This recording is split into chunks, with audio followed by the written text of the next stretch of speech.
Lo que es cierto es que ustedes, bueno, yo cuando estudié lo que nos decían era, este, que tienes que recuperar lo invertido en la carrera en un lapso que te gusta, de unos 5 años, menos, ¿sí? Entonces, eh, sobre todo tienes que valorar tu trabajo. Esperamos a Jessie y ya comenzamos en él. Tienes que valorar tu trabajo, ¿no? Por ejemplo, nosotros al principio no cobrábamos las consultas, las asesorías. Y hasta que un día le dije a mi esposo, oye, digo, mucha gente viene y pregunta, y sí, muchas veces y lo van a con otra abogado. Vamos a cobrar ya las asesorías. Y al principio empezamos con 200 pesos, ¿no? Y se te quedan viendo, y así como de, es que es una asesoría, sí, pero estoy invirtiendo mis conocimientos, le voy a dar resolución a su, bueno, no resolución, lo voy a aconsejar qué puede hacer sobre su asunto, y aparte es mi tiempo. Entonces, bueno, ¿no? Hay abogados que te cobran 500 pesos por la consulta y te dicen 1 hora nomás. Si no, después lo ves. ¿Vale? Donde puedes más o menos sopesar cuánto cobrarías es, por ejemplo, en las cuestiones mercantiles. Eh, Se cobra más o menos, pues al abogado cobra más o menos el 20% de la deuda, de lo que es la deuda, ¿no? Si son, ¿qué te gusta? Un ejemplo muy tonto, ¿no? Si son 1,000 pesos, pues 20%, y es lo que te tienen que pagar. En las cuestiones de sucesiones, lo que son los testamentos, no, los testamentarios y los intestamentarios, no me acuerdo si es el 10 o el 15, depende también del abogado. Tú haces más o menos, ¿cuánto es el valor de la masa hereditaria? O sea, de todos los bienes, créditos y todo que tenga. Y de ahí le dices, bueno, ok, su masa hereditaria es de tantos miles de pesos, ¿no? Sí, yo le voy a cobrar el 20% de eso, ¿vale? Y en la oficina mercantil creo que es el 15%, si mal no recuerdo. O sea, vas más o menos sopesando. ¿Por qué? Porque lo que estás haciendo es que le vas a ayudar a recobrar, por ejemplo, en las cuestiones mercantiles, ese dinero, esa deuda, ¿no? En las cuestiones de que hay bienes o, sí, bienes, digo, no es que te van a pagar con una casa, pero sí es mucho trabajo el estar yendo al registro público, yendo aquí, yendo allá, ¿sí? Entonces, no solo cobras por lo que sabes, sino también la gasolina, el transporte y las copias. Pues mucha gente no te cree lo de las copias, siempre nos hacen burla, ¿no? Es que el abogado me pidió 500 pesos para las copias, y es así. Sí, el problema es que tú el expediente no lo puedes sacar de Ciudad Judicial, no lo puedes sacar del recinto, y entonces ahí donde te sacan copias, te cobran como de a 3 o 4 pesos la copia. Y son en oficio y a veces son en ambos lados. Y aparte te dicen en el juzgado que no lleves sellos, ¿eh? Que tienes que borrar, que cubrir el sello. Entonces tienes que si le cubre el sello, o sea, si haces la cuenta, no es que vas y sacas copias aquí por el centro, que te cuestan como de a 50 centavos, ¿no? Allá son como de a 3 pesos las copias. Y entonces dices, bueno, una cosita así, ok. Pero cuando son así, nosotros siempre le decimos, necesitamos copias, hay que sacar copias.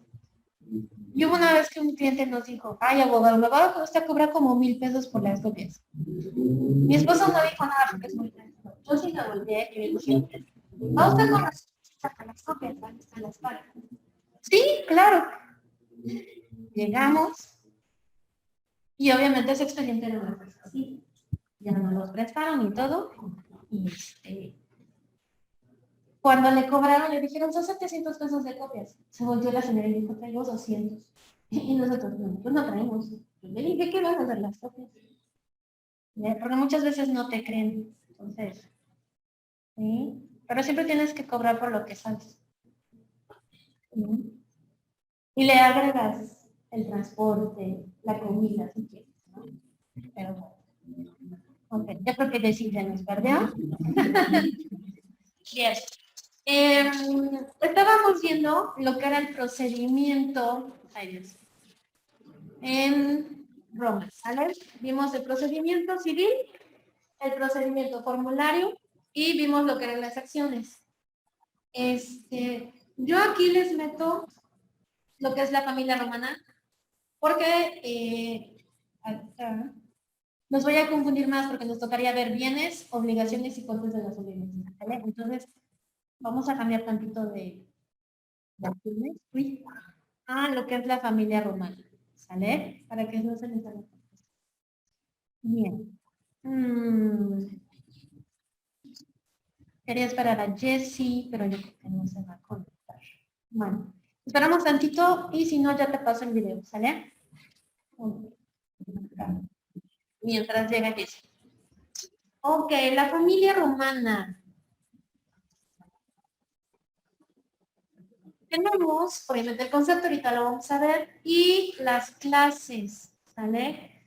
Había esta cuestión de la familia agnaticia, la cognaticia y por afinidad. Una era por sangre, la otra cuando te adoptaban y la otra cuando te casabas. ¿Sale? Hasta las vemos bien. Teníamos el sistema de parentesco, que lo seguimos utilizando nosotros. Ya sabes, ¿no? Lo que es línea recta. Siempre, bueno, del ascendente al descendente o de descendente al ascendente. O sea, por ejemplo, en mi caso sería de mí hacia mis abuelos, ¿no? Soy yo, mis papás, mis abuelos, mis tatarabuelos y los que están allá arriba. Y descendente sería yo, mis hijos, mis nietos, mis bisnietos, ¿va? Es en línea recta, ¿sí? Ascendente o descendente. Los colaterales. En mi caso serían, por ejemplo, no tengo, pero hermanos, y de ahí vendrían los sobrinos, ¿vale? O los cuñados, las concuñas, ¿va? Y después tenemos los grados, ya sabes.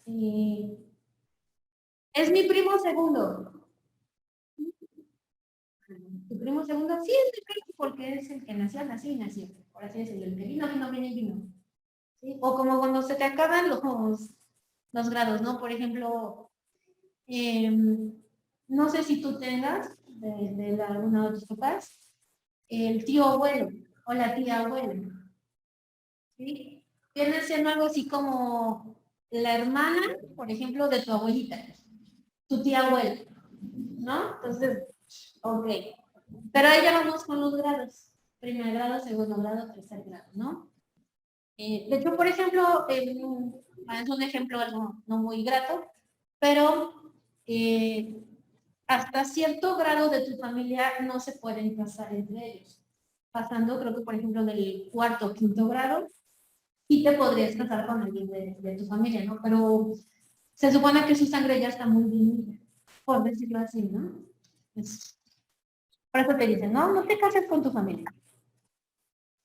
En el caso de ellos, pues a veces se casaban entre familia, a veces no. En el caso de las familias de lo que eran las monarquías, pues según para todavía conservar esta sangre pura que ellos tenían, pues se casaban entre primos, tío, sobrina, ¿sí? Ya con el tiempo se dieron cuenta de que todo eso traía consecuencias no muy buenas para los bebés, ¿no? Después está la estructura de la familia. Ya vimos al pater familias, al filius familias, que son los hijos, los libertos y los esclavos. ¿Vale? Después vamos a ver lo que es el matrimonio. ¿Cómo se llevaba a cabo el matrimonio en Roma? El concepto, los requisitos para contraer matrimonio, los impedimentos. Curiosamente ellos ya te marcaban impedimentos, ¿sale? Los tipos, cum manu y sine manu, ¿sale? Después tenemos el aspecto patrimonial del matrimonio, los efectos jurídicos que nacen del mismo, aquí dice disolución, pero es disolución, ¿vale? El concubinato y el contubernio. El concubinato todavía lo tenemos nosotros, ¿va? Hasta hace algunos años ser concubina era como, ¡qué horror! No, ahora ya, ¿vale? Después tenemos lo que es la patria potestad. Esta ya ustedes se la saben, ¿vale? La situación jurídica del hijo de familia. Después vamos a ver lo que son las fuentes de la patria potestad, que era por nacimiento, legitimación, abrogación, adopción, y cómo se extinguía la patria potestad. ¿Vale? También vamos a ver lo que es la tutela y la curatela. Acá creo que no me les puse la curatela, pero sí, sí, sí vamos a ver la tutela. ¿Sale? La tutela y la curatela son medios por los cuales los que son menores de edad o son incapaces pueden manejar sus bienes a través de un tutor o un curador. ¿Vale? El tutor casi siempre lo que hace es cuidar de la persona, del menor de edad o del incapaz. También puede ver por sus bienes, ¿no? Pero si quieres nada más separarlos, entonces tienes un tutor para la persona y el curador se encargaría de ver los bienes de esa personita. Con ayuda del tutor pueden trabajar juntos. ¿Sale? Ok. Bueno, nociones generales. Acá vamos a encontrar quiénes eran sujetos a la curatela. Les hice enfermedades mentales. Por ser pródigos. En esa época se les llamaba.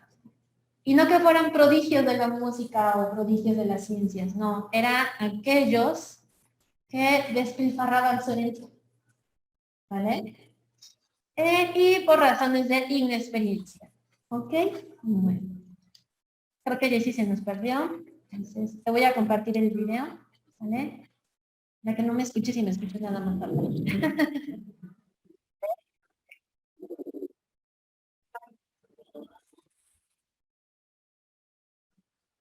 Doctora Renata Dorma, la voz del chico es un poquito...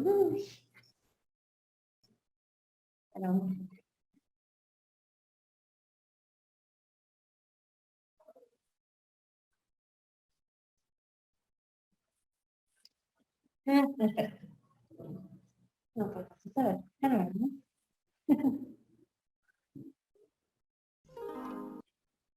Voy a compartir, o si Jessy llega a entrar.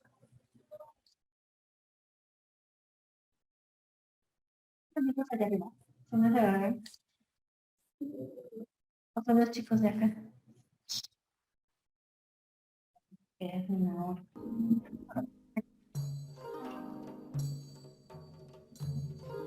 El matrimonio en la antigua Roma no es nada como se le conoce actualmente.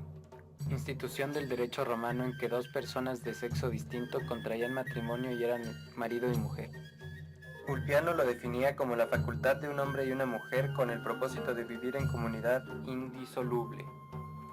Para Modestino era la unión de un varón y una mujer, un consorcio de toda la vida, una comunidad del derecho divino y humano. Este contaba con condiciones de validez para su celebración.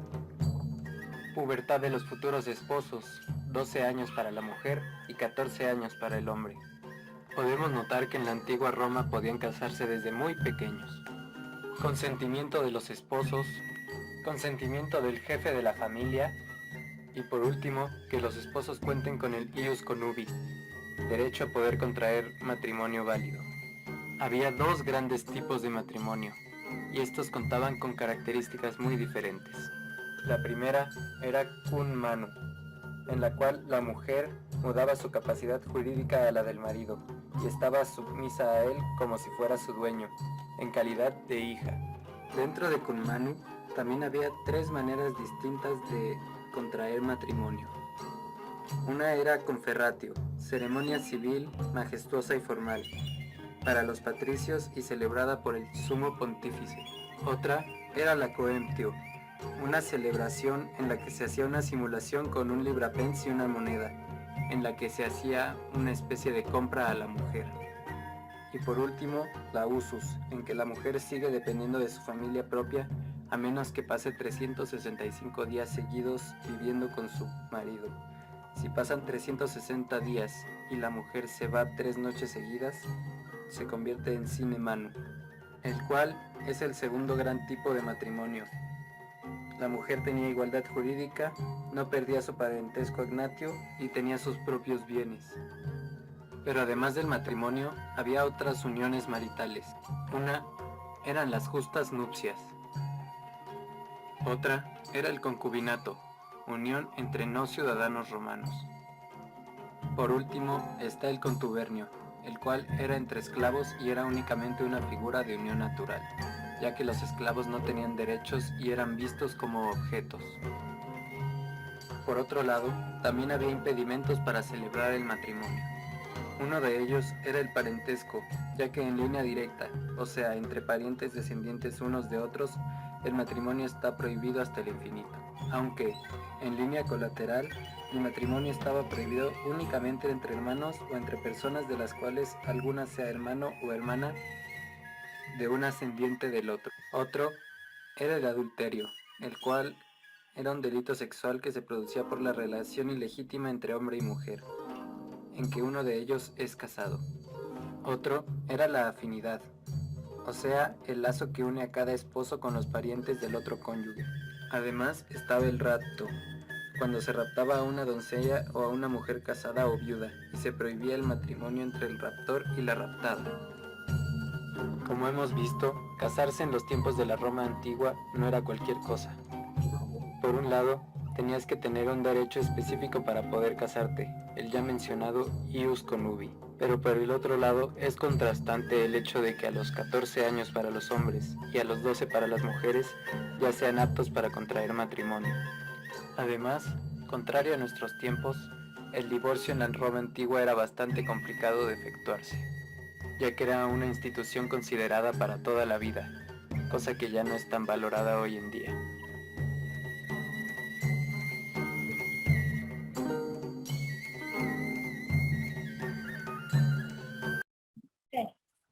¿Cómo es?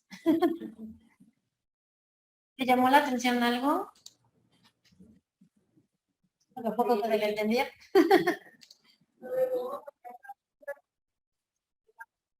El 14. Ujú. ¿Por qué crees que puede ser esa edad tan chicos? Bueno, tan chicas, más bien.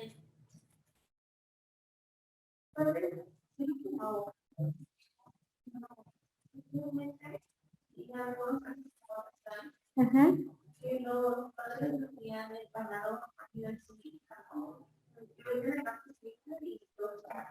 Ajá.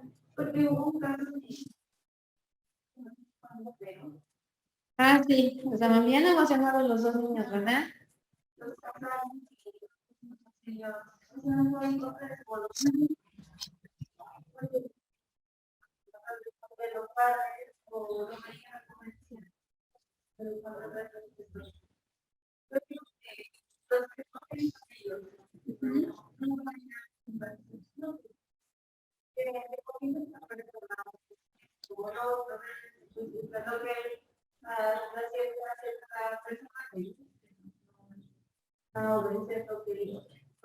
Así es.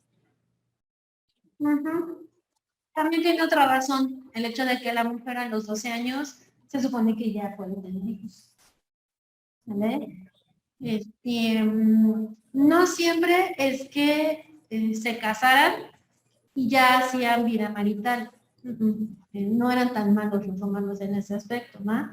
Pero ya estaban unidos, ¿sí? Podían esperarse unos 3, a lo mejor 3 años, que la niña madurase un poquito más. Casi siempre eran matrimonios ya convenidos previamente, ¿vale? Entonces no había razón de pedirle, ¿cómo diría? De pedir la opinión de los niños. Digo que al fin y al cabo eran niños, ¿de acuerdo? Y en este tema antigua,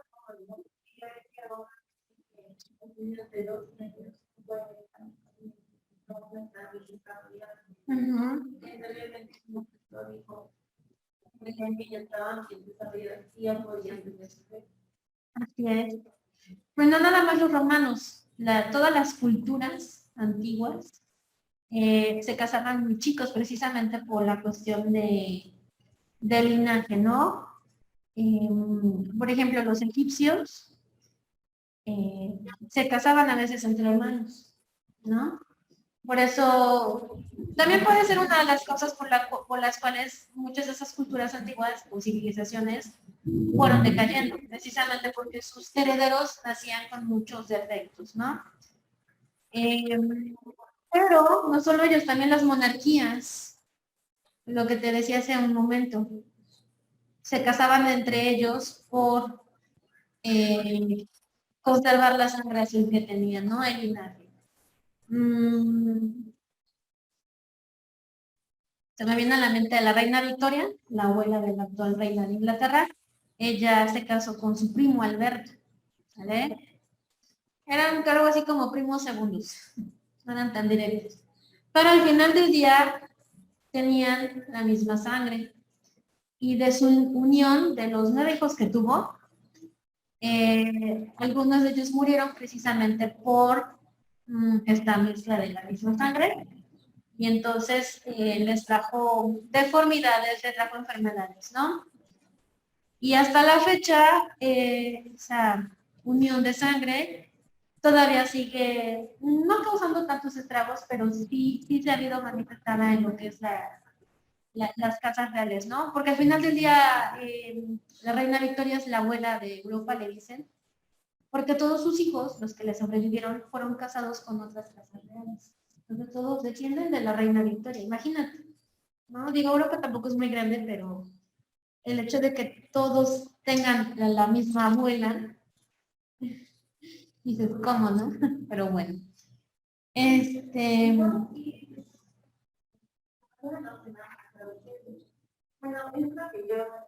Ajá, porque eran parientes, ¿no?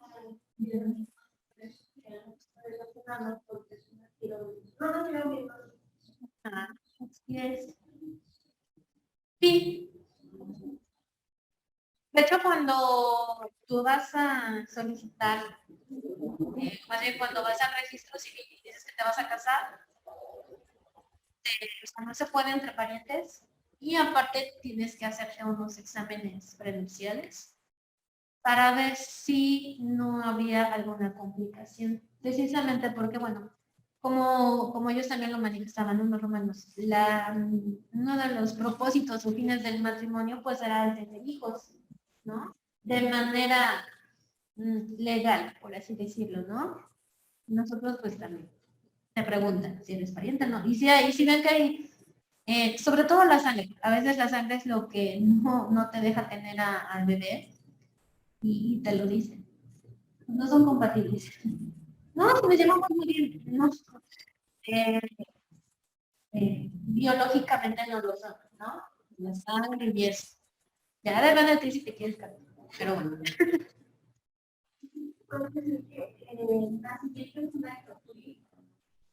Porque es un acto. Es un acto, es un hecho jurídico.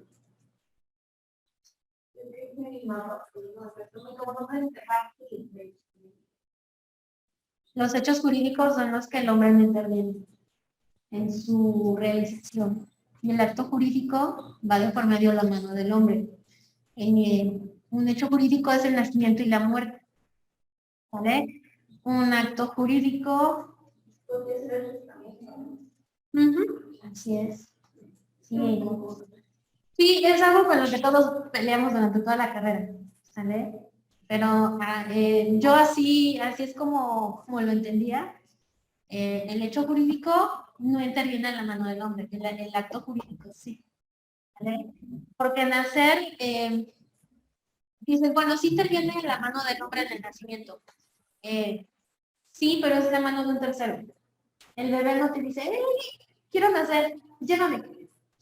O sea, viene, o sea, bueno, nace el bebé y ya es sujeto de derechos, ¿no? Y conforme va creciendo de obligaciones y responsabilidades. En el caso del acto jurídico, como dices bien en el testamento, tú, personita o tú sujeto de derecho, dices, voy a disponer de mis bienes para el día de mi muerte, ¿vale? Pero lo estás haciendo de manera consciente, ¿vale? Así sería una manera fácil de entender el acto y el hecho jurídico, ¿no? Ok. Ok, vamos. Entonces, como decía el chico del video, El concepto del matrimonio. Según te acuerdas que mencionados, uno de ellos era Ulpiano, el otro era Jorge Modesto. ¿Qué decía Ulpiano? Bueno, que la familia era un conjunto de personas que por naturaleza o por derecho estaban bajo una misma potestad, o sea, bajo un mismo pater familias en este caso, ¿sale?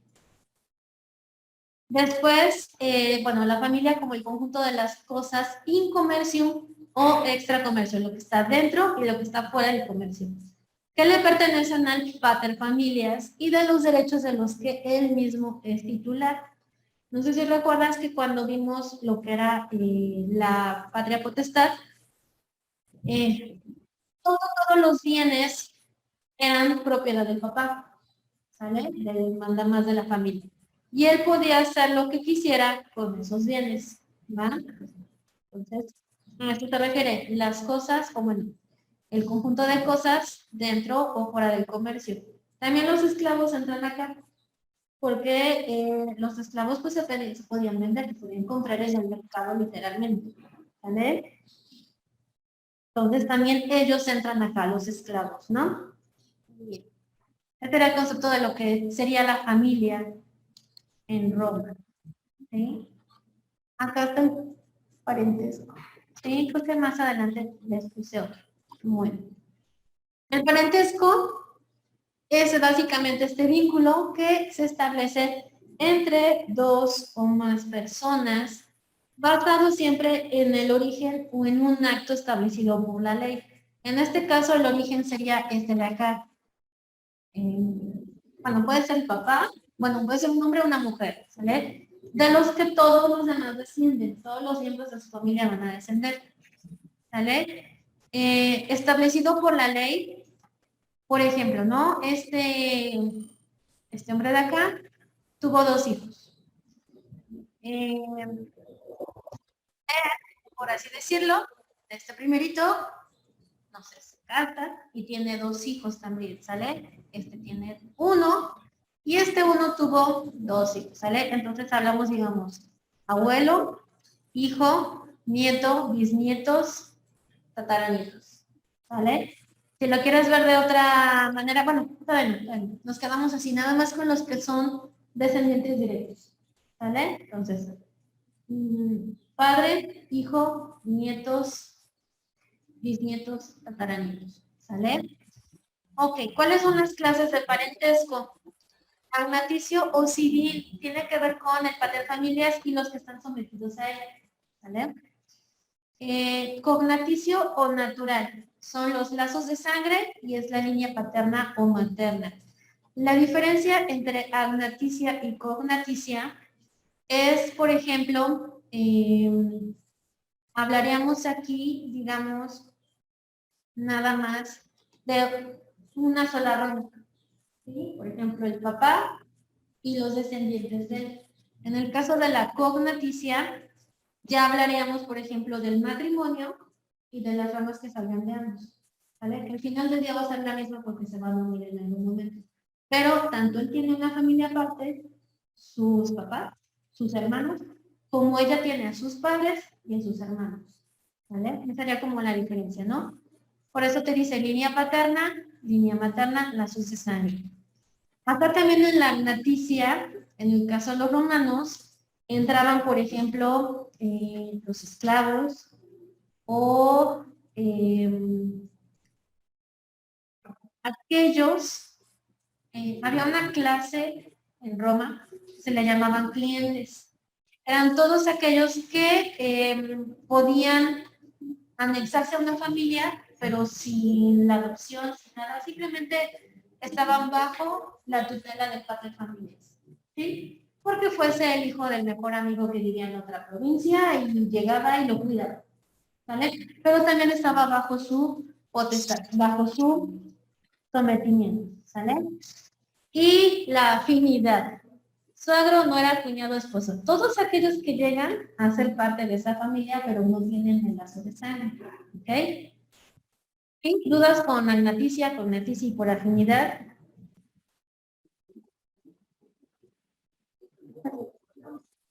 ¿Ahora? Si te fijas es como nosotros lo manejamos ahorita, ¿no? Porque lo dicen otros términos. ¿Cómo?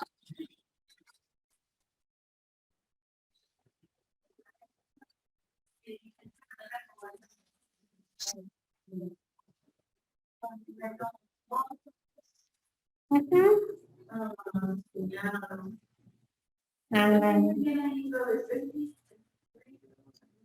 Ujú. Esto vendría siendo como la familia política, ¿vale? Y estos son tu familia de sangre. Y estos son todos aquellos que estaban sometidos a la potestad del padre, ¿vale? Ok. Ay, ok.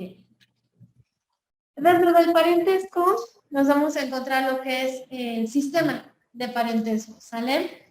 Aquí hablamos de que la filiación indica la generación de una persona física por la unión de un hombre y una mujer, o desde el matrimonio.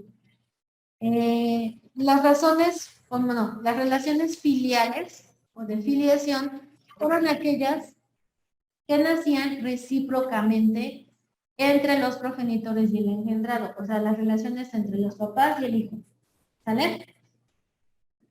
Después, nos vamos a encontrar con las líneas que tienen que ver con el parentesco cognaticio. Ya sabes, directa o recta. Ascendientes, de aquí para allá, y el descendente, ¿no? Y la colateral o la transversal. Estos son descendientes que comparten un ascendiente común masculino legítimo, ¿sale? Esta es la característica en lo que es colateral o transversal, que compartían un ascendiente común masculino y legítimo, ¿sale? Ahora, si hablamos de grados, es, por ejemplo, de cognatio, se calculaban basándose en el principio tantos grados como generaciones hay en una familia, ¿vale? Actualmente nosotros, por ejemplo, las familias, ya es muy raro encontrar una familia muy grande, ¿no? Ya casi todas son de un hijo o dos hijos y poquitos, ¿no? Pero antiguamente pues tenías familias donde tenían, no sé, 8 hijos.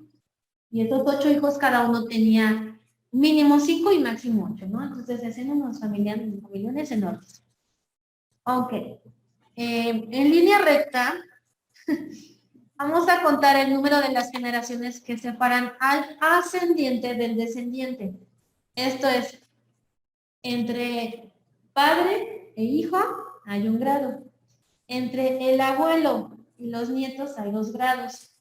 Entre el bisabuelo y el nieto hay 3 grados. ¿Sale? Entonces siempre le vas aumentando un grado, ya sea que vayas de arriba hacia abajo. ¿Va?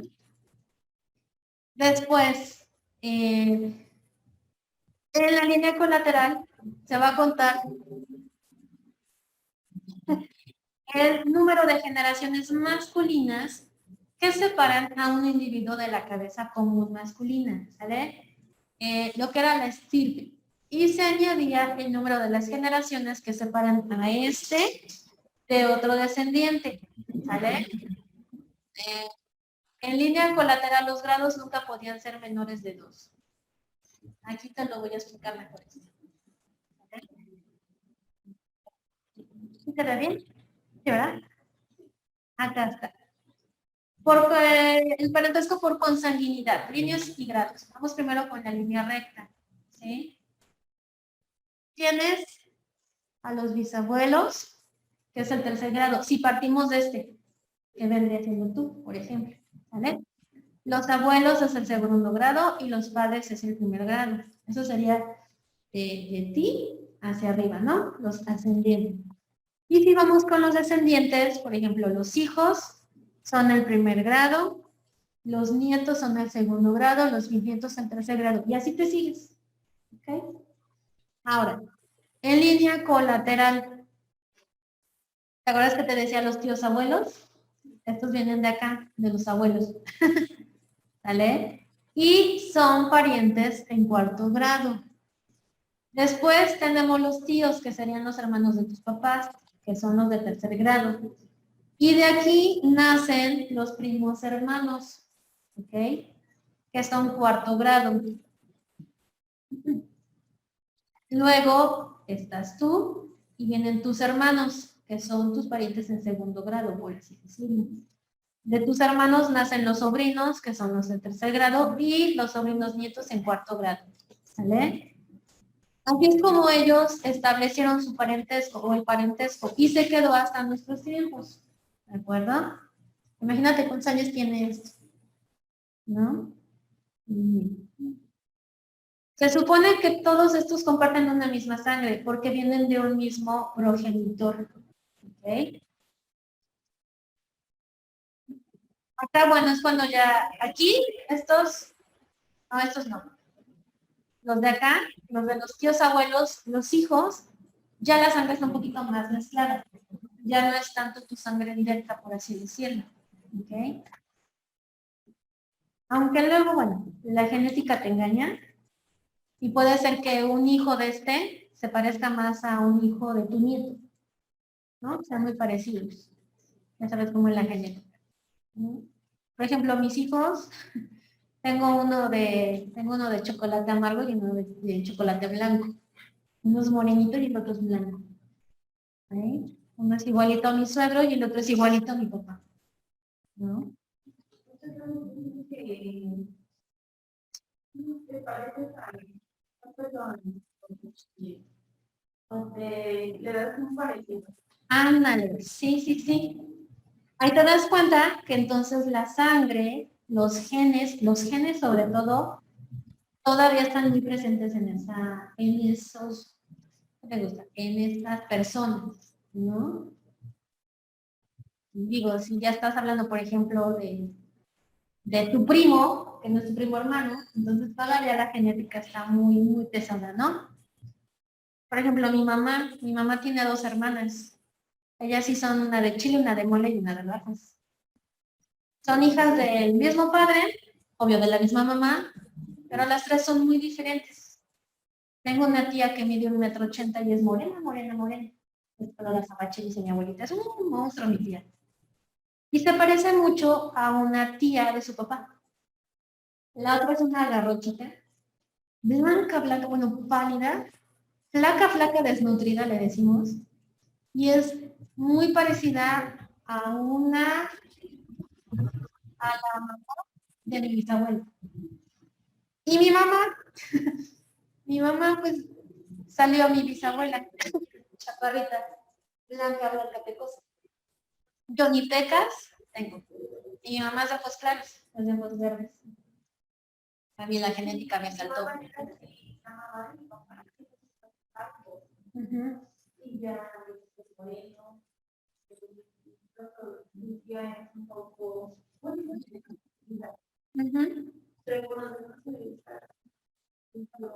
digo que ya ¿Sí? tenía como me la gustó el mundo de mi papá y estaba bien, así iba a decir, o sea, no sé qué forma de gustar. Bueno, yo que no se me acuerdo. Sí. De que me dijo, ¿cómo ya antes de blanquearse? Sí. Suele pasar. De igual manera, sí, mi hermana pequeña,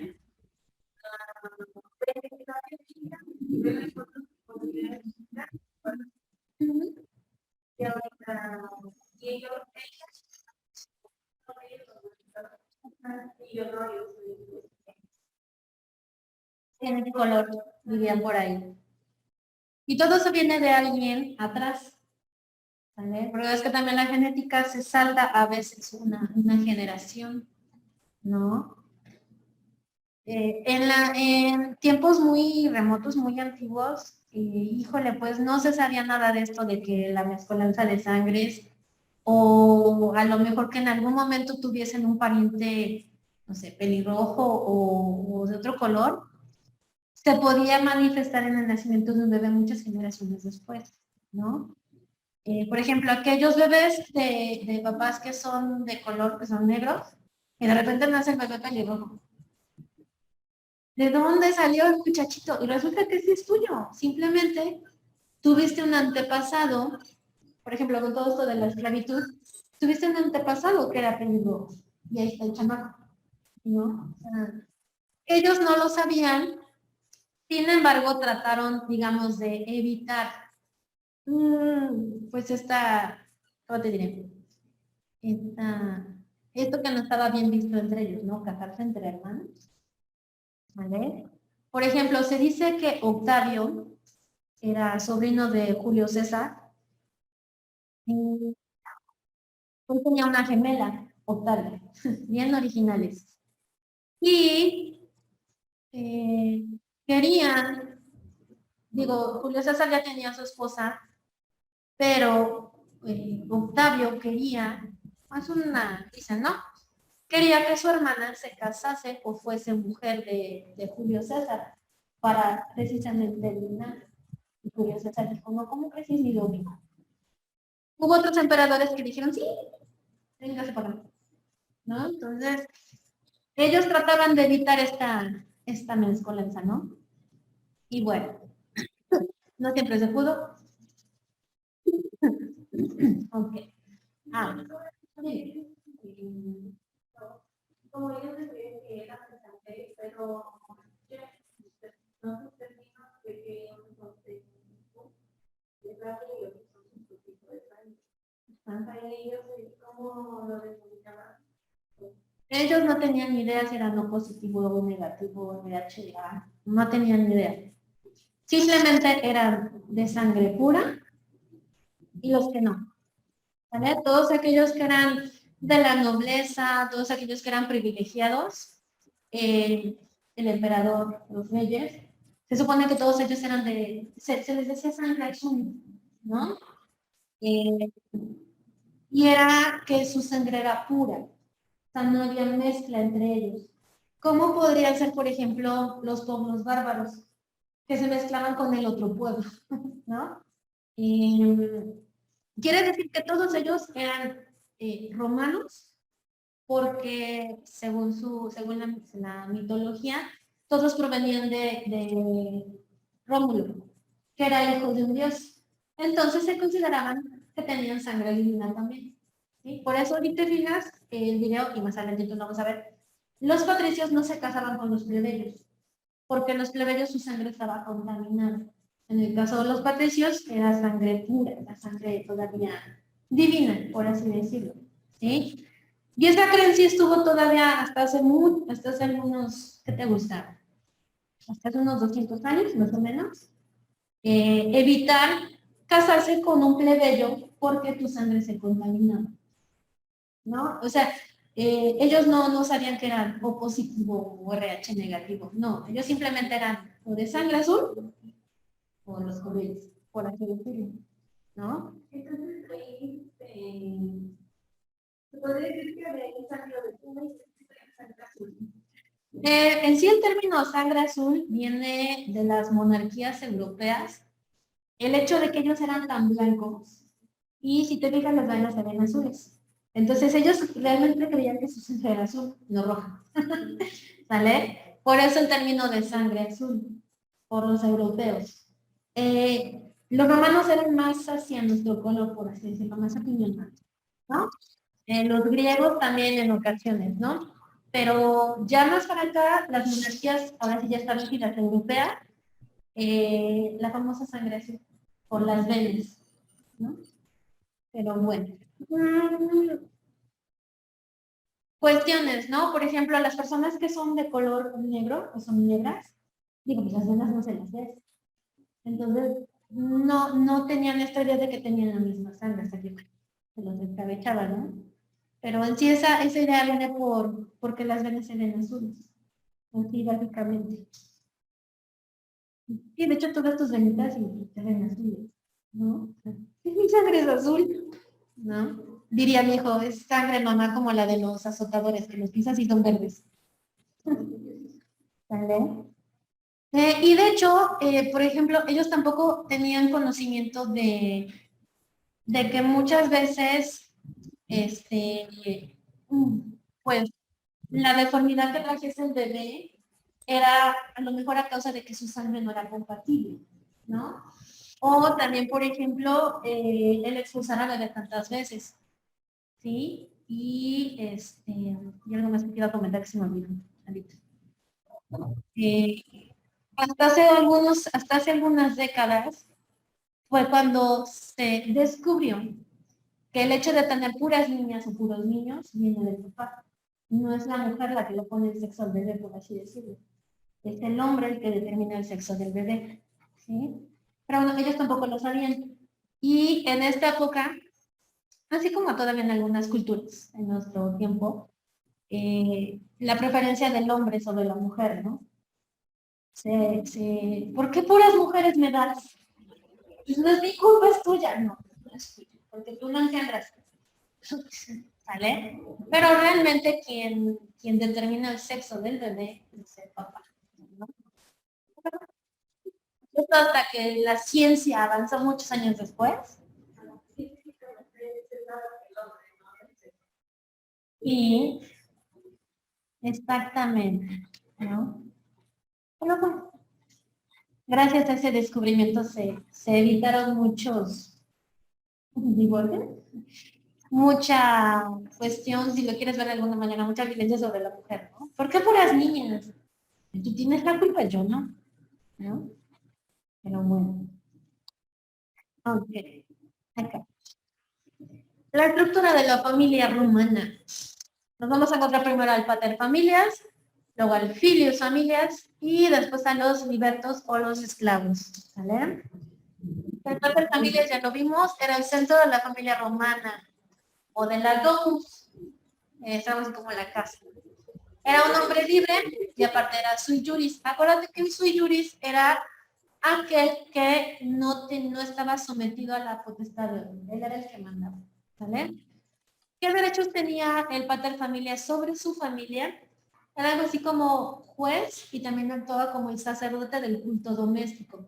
En Roma, a sus inicios, cada familia tenía, digamos, su propia deidad, ¿no? A la que le rezaba o le rendía culto. También tenía este derecho de vida y muerte sobre sus esclavos. Una vez que se enojaba con el esclavo, lo podía matar, sin que nadie le dijera nada. El patrimonio propio. Ya habíamos visto que lo que adquirían los demás miembros de su familia era única y exclusivamente para él. ¿Vale? ¿Sobre quién ejercía su poder? Bueno, no solo sobre su esposa y sus hijos, sino también sobre sus nueras, sus nietos, los libertos, sobre sus esclavos y sobre todas las cosas que tuviese a su disposición. ¿Vale? Todo eso era lo que le pertenecía al pater familias. ¿Ah? Bien. Ok. Ahora, está muy drásticamente el matrimonio. ¿Qué pasaba con el matrimonio? Bueno, según Justiniano, el matrimonio se definía como la unión del varón y de la mujer que comprende el comercio indivisible de la vida. Quiere decir que entre ambos se tenían que apoyar, ¿sí? También, pues, era esta cuestión de la procreación de los hijos, ¿no? La herencia. ¿Qué requisitos necesitabas para el matrimonio en la época romana? Capacidad natural y legal, la edad, ¿vale? El consentimiento de ambos cónyuges, se supone, y el consentimiento del pater familias o de los pater familias, en el caso de que fuesen menores de edad, de los alieni juris, ¿sí? No era obligatorio que se casaran a los 12 y a los 14 años, se podían casar todavía más grandes, ¿ok? Pero se necesitaba el consentimiento del pater familias, ¿va? Esto era para cuando no había un matrimonio previamente establecido o cuando el pater no quería casar a su hija por, digamos, conveniencia, ¿vale? Nosotros, gracias a Dios, eso ya no existe. Bueno, en algunas partes del mundo. ¿Okay? Los impedimentos para contraer matrimonio. Para ellos eran absolutos y relativos. Los absolutos eran el parentesco, ¿sí? O, aquí te dice el ligamen, existencia de otro matrimonio no disuelto, ¿va? Y los relativos, estos, cuando se daban, era porque en el momento en que se quería celebrar el matrimonio, existía algo que lo impedía. Una vez que se subsanaba, ya podía realizar el matrimonio, ¿sale? Ok, vamos con esta. El parentesco, bueno, ya sabes, no se podían casar entre familias. Si existía otro matrimonio, por ejemplo, que un patricio se separase de su mujer, pero nada más de palabra, ¿no? Me cayó gordo, me voy. Y entonces quería casarse con otra. Obviamente, ellos pues, sí registraban sus matrimonios. Al darse cuenta de que no había disuelto la unión anterior, se le prohibían, ¿no? Y entonces no podía hasta que no lo disolviera, hasta que no se divorciara. ¿Ok? En el caso de los relativos, podríamos hablar, lo podríamos ligar a este. A lo mejor ya le urgía celebrar el matrimonio, pero todavía estaba esperando su sentencia de divorcio. ¿Vale? Se podía casar en ese momento porque lo hacían. Y en ese momento era, digamos, nulo el matrimonio, o se tenía la intención de nulificar. Pero a lo mejor él decía, no, ya está mi sentencia de divorcio, aquí está. Ah, entonces ya se reconocía el nuevo matrimonio. ¿Ok? A eso se refiere a lo que son los absolutos y los relativos. ¿Va? Ellos no eran mucho de casarse 2, 3, 4 veces. Digo, el mismo hombre con varias mujeres. Ah, y estos que todavía nos tienen hasta ahora. Los efectos jurídicos del matrimonio. La famosa fidelidad mutua, la vida en común, la obligación de alimentos, la prohibición de ejercer acciones que conlleven a la infamia del otro, la intención de procrear hijos legítimos, bueno, de procrearlos y que fuesen legítimos, ¿no? Todos estos todavía los vas a encontrar en el código, ¿vale? En lo que son los efectos jurídicos del matrimonio. Esta, la prohibición de ejercer acciones que conlleven a la infamia del otro, es, por ejemplo, que un cónyuge obligue al otro a realizar actos que estén, por ejemplo, prohibidos por la ley, ¿no? Por ejemplo, podría ser la prostitución, ¿sí? A eso se refiere la infamia del otro, ¿no? Okay. La vida en común, pues digo, si lo que quieres es casarte, vivir con una persona y tener hijos, pues necesitas vivir con ellos, ¿no? Ya no te tocó, pero había algo que se llamaba, se me fue la palabra, divorcio voluntario, el divorcio necesario, que ya no circula. Una de las causales que podías manifestar para el divorcio necesario era, nos casamos, vivimos juntos 3 años, procreamos un hijo, pero el desdichado se fue a Estados Unidos hace 10 y no he sabido de él. Ah, no, no. Entonces, podías ejercer o ejercitar lo que era el divorcio necesario, ¿sale? Aunque no contestara. ¿Va? Ahorita con el divorcio administrativo no, con el divorcio administrativo, llégale, ya nos caímos gordos, vamos. ¿Sale?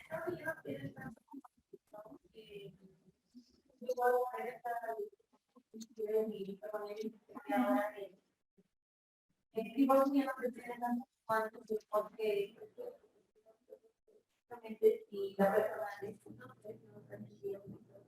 por eso, y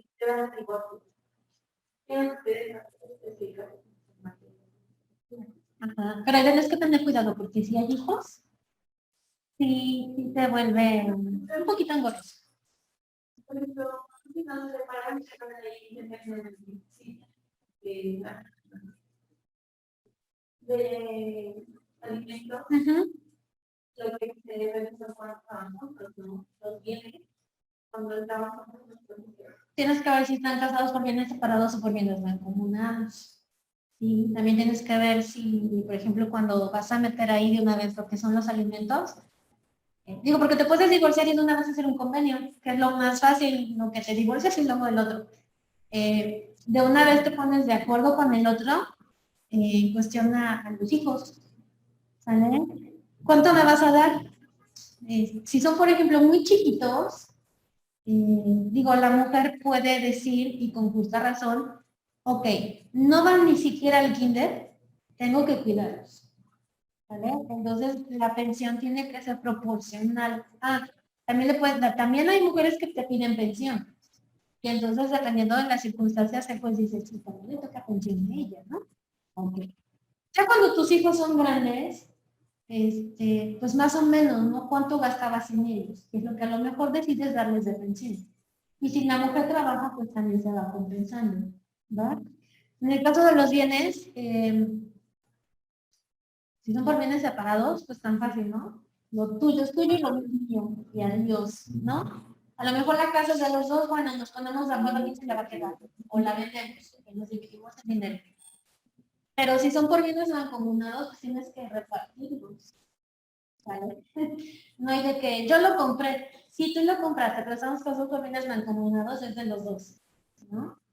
Entonces, digamos que en este aspecto, por ejemplo, el divorcio más fácil es el divorcio administrativo, pero no tienes que tener más de un año casado, no debe haber hijos y tienes que estar casado por bienes separados, ¿no? Entonces, y es el más fácil de todos, y digo fácil en cuestión a que incluso los cónyuges pueden ir a tramitarlo, no necesitas casi siempre de un abogado, ¿no? Pero como mucha gente no sabe, dice que me la puedo ir ahí va el abogado, ¿no? Y el otro, el que está de moda, diría un amigo de mi esposo, el divorcio express, ¿no? Me quiero divorciar de fulanita porque ya no nos aguantamos. ¿Hijos? No. ¿Vienes? No. ¿Esto? No. No tenemos nada en común. Ah, pues ahí está la divorcio. ¿Sale? Pero tienes que tener cuidado cuando hay hijos, sobre todo, ¿no? Pero bueno. Y sobre todo, si existe esta causal, es más fácil que te den el divorcio, pero la tienes que probar, ¿no? La fidelidad mutua, pues, eso es muy difícil de probar. Es como la adulterio. Yo recuerdo que cuando estaba estudiando, mi maestro de civil nos dijo, para que el juez, para que tú puedas comprobar el adulterio de tu pareja o de tu cliente, de la pareja de tu cliente, literalmente el juez tiene que ir y encontrarlos en el acta. No te acepta fotos, no te acepta grabaciones, no te acepta grabaciones, nada. O sea, tienes que ir y está en tal lado y ahí. Y entonces el juez lo tiene que ver por sí mismo. Entonces, el adulterio sí es difícil, ¿no? Ahora, bueno, si le muestras tu acta de matrimonio y el acta de matrimonio con la otra persona, pues está más que comprobado, ¿no? La vida. Pero son cuestiones que tienes que checar. ¿Sí? Dicen, te sale más caro divorciarte que casarte. Ok.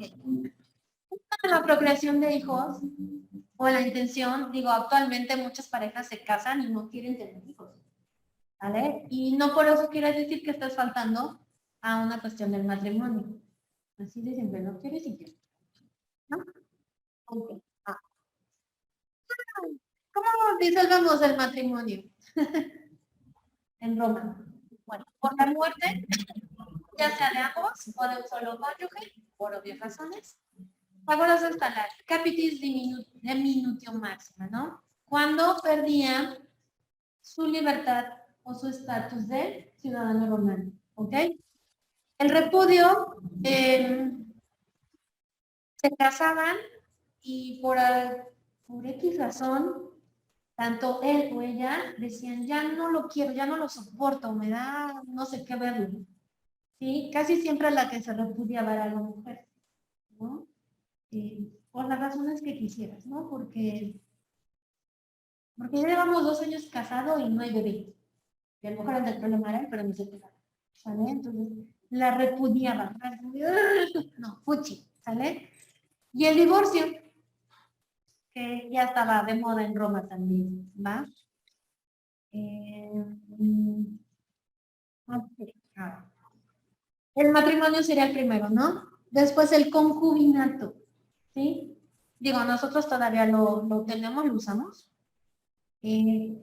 Acá, digamos que su mala fama es por las concubinas, ¿no? Que se usaba mucho en las monarquías. Eh, la, la, la reina y las concubinas, ¿no? Perdón. En este caso del concubinatus o el concubinato, es esta unión estable de un hombre y una mujer, pero no existe un matrimonio, ¿vale? Simplemente hacen vida en común, pero no se casan, ¿ok? Para ellos estaba presente lo que era la figura del concubinato. Eh, Sin embargo, algunos efectos jurídicos que tenía el concubinato para los romanos era esto, que la concubina no participaba de la dignidad y rango social del marido. Eh, en el caso de la mujer que contraía nupcias con él, o sea, que se casaba legítimamente, por ejemplo, si él era un, ¿qué te gusta? Un patricio, pues ella también era patricia, ¿no? En este caso, el único que tenía ese rango social era él, a ella no se lo compartía, no podía, no era admitido por la sociedad romana. Y otra cosa, que los hijos no eran hijos legítimos, ¿vale? Aun cuando el hombre no tuviese otro matrimonio o no tuviese algún otro impedimento, simplemente por el hecho de no tener un matrimonio legalmente establecido, sus hijos no eran legítimos, ¿vale? Y bueno, era un problema también para los hijos porque se les conocía como hijos ilegítimos y a lo mejor no podían acceder a algún cargo, a alguna cuestión de ser funcionarios, por ejemplo. ¿Vale? Como eran los hijos legítimos. ¿Sí? En lo que es la época del derecho clásico en Roma, a lo que es el concubinato se le trató de modificar algunas cuestiones. ¿Sale? Acá nos dice, se rebajaba a la concubina y a sus hijos como liberi naturales o se trató de convertir al concubinato en un matrimonio justo, o sea, que tuviese algunas, más bien que la mujer y los hijos tuviesen ya algunos privilegios, ¿vale? Que les estaban vedados. Después con Justiniano, ¿qué es lo que pasa? Él le dio esta licitud, o sea, lo permitió y lo reconoció, ¿sale? Al concubinato. Pero tenía que ser con mujeres ingenuas, o sea, aquellas mujeres que siempre habían sido libres, así nada más. Y lo consideraba como una relación monogámica. Ya aquí se prohibía al hombre casado tener una concubina y al soltero tener más de una concubina, ¿vale? En otras palabras, si estabas casado, te quedabas con tu mujer y ya. No había nada de que andabas por ahí dando brincos y saltos por ahí, ¿de acuerdo? Entonces, Justiniano lo prohíbe al casado y al soltero solo le permite tener una concubina. ¿Va? Por eso es que el concubinato, aunque lo tenían presente los romanos, la mujer no adquiría ningún derecho como podría ser una mujer casada, ¿de acuerdo? Y bueno, sus hijos pues también, era algo así como la marca que les pongo, ¿no? Para identificarlos, pero bueno. Ok. ¿Dudas con el matrimonio, con el concubinato? ¿No? Vamos con este que es el contubernio. Esta unión era el matrimonio que podían celebrar los esclavos, ¿vale? Estaba destinado a ellos nada más.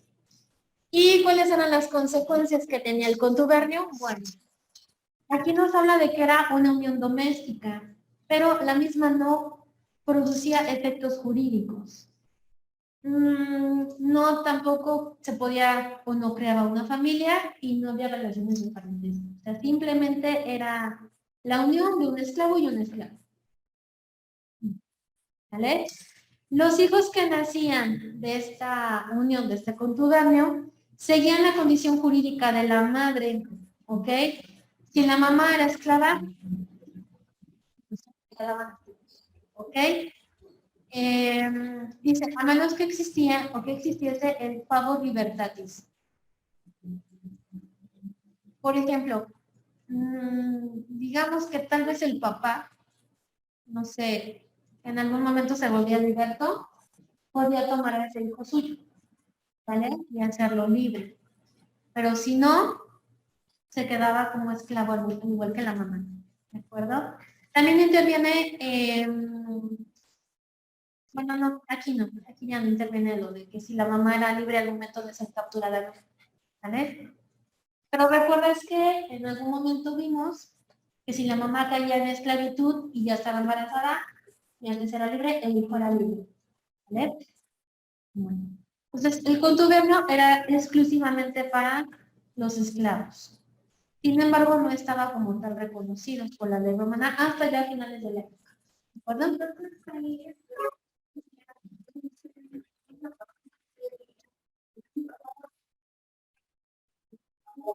no se hace.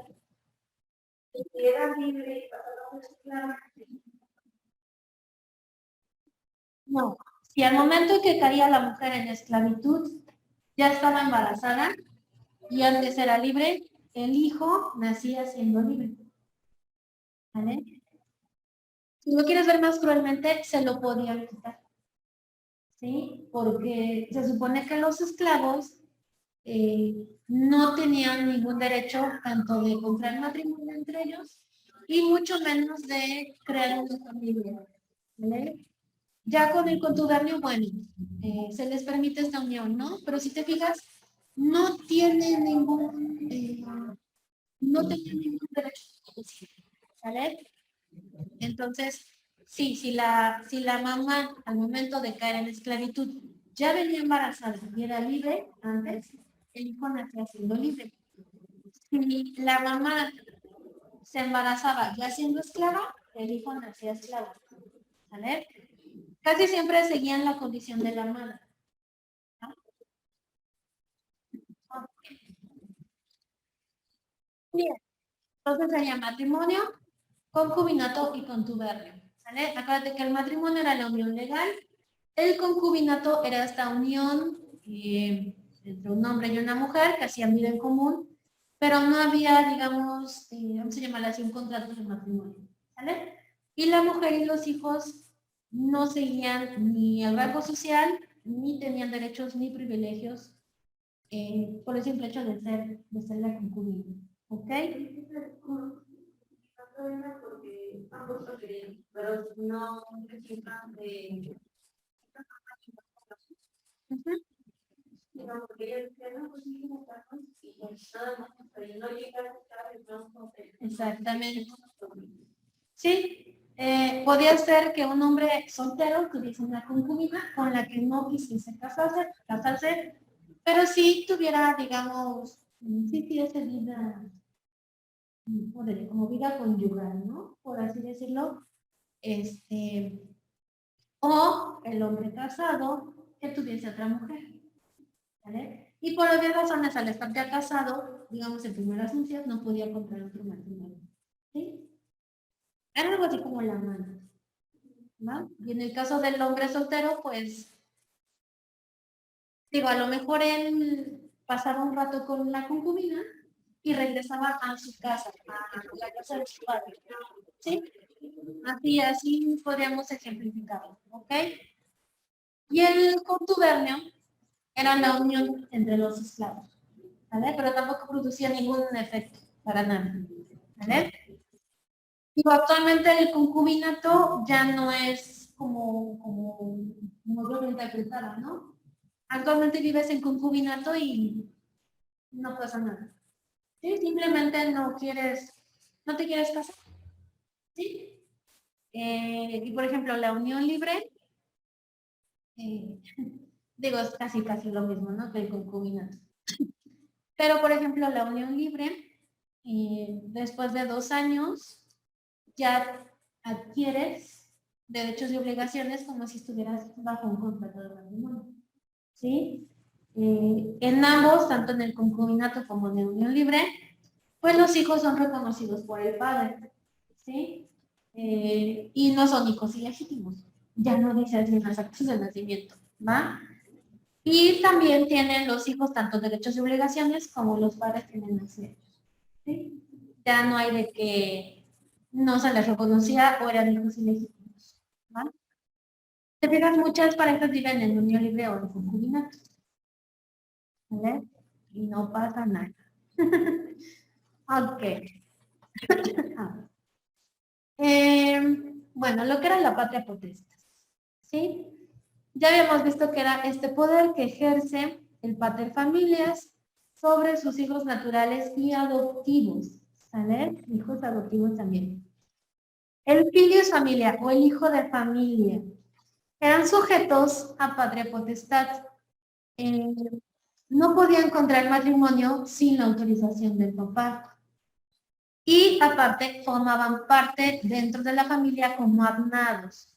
Quiere decir que adquirían el nombre y la condición social del pater familias, ¿va? Digo, obviamente los hijos nacidos del padre, pues heredaban su apellido, ¿no?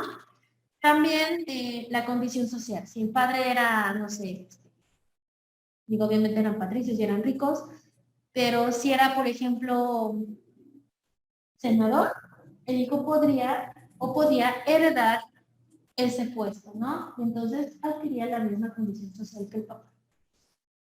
Cuando eran adoptados, igual, se les ponía el nombre o el apellido del padre y también eran de su misma condición social, ¿sale? ¿Cómo eran los derechos que ejercía el paterfamilias? Bueno, ya lo vimos, ¿no? Vida y muerte de esclavo. Podía vender al esclavo en territorio extranjero o lo podía entregar en esto que se llamaba en noxa, las acciones noxales, que por ahí creo que en las 12 tablas lo encuentran. Esto de entregarlo en noxa quería decir que lo cedía a otro paterfamilias, ¿sí?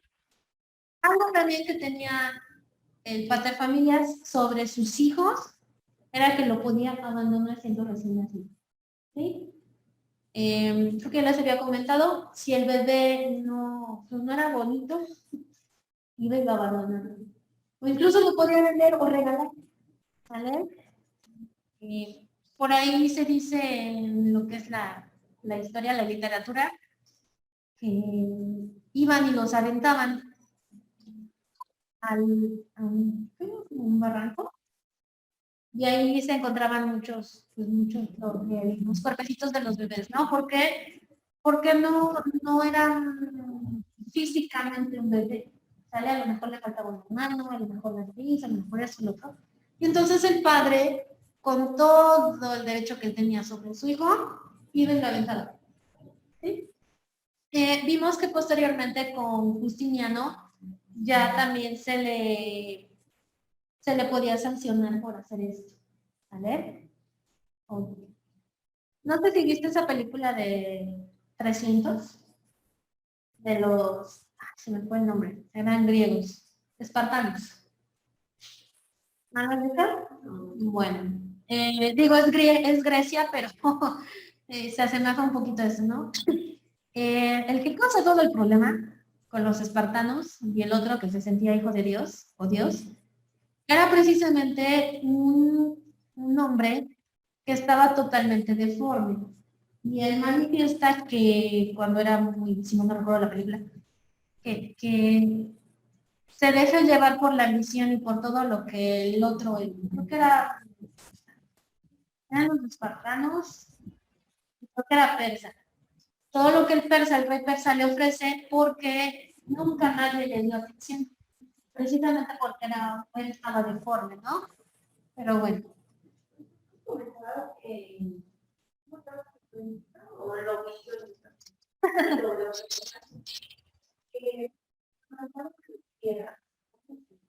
A los esclavos.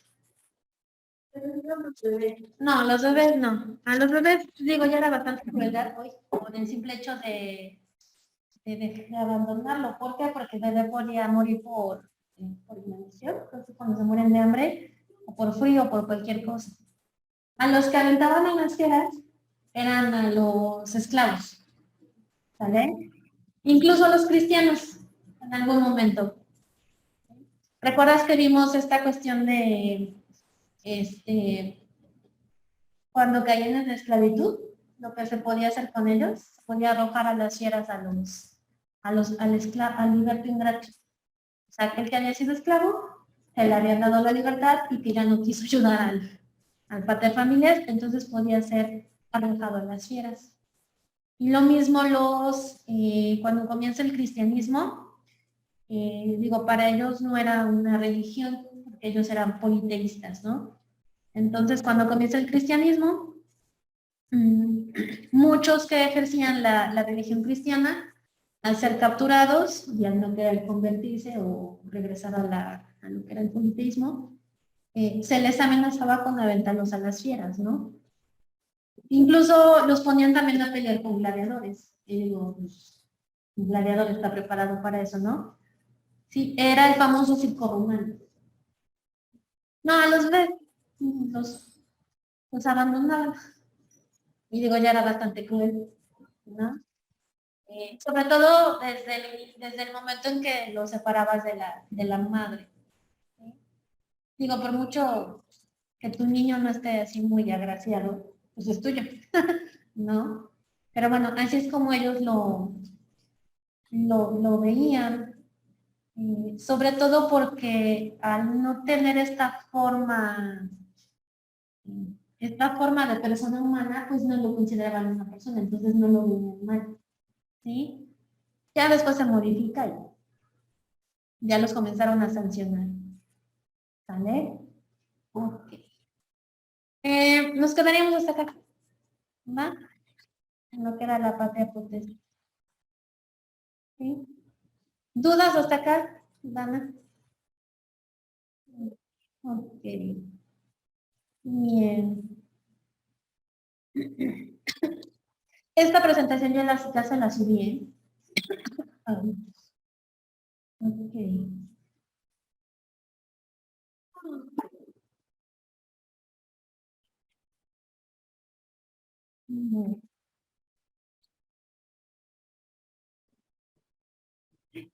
Bueno, todavía no. El video, si lo quieres volver a ver, aparece así, la familia romana. ¿Vale? Digo, porque luego se pierde un poco la voz del muchacho.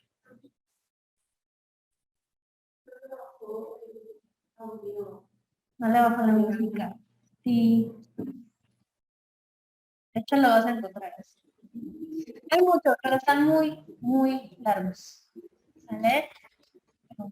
Se los voy a subir también a una plataforma. Lo que pasa es que en la mañana no me dejó, como estaba mi hijo en clases, decía que mi internet estaba muy, muy lento. ¿Va? Pero yo creo que se lo subo hoy. ¿Vale?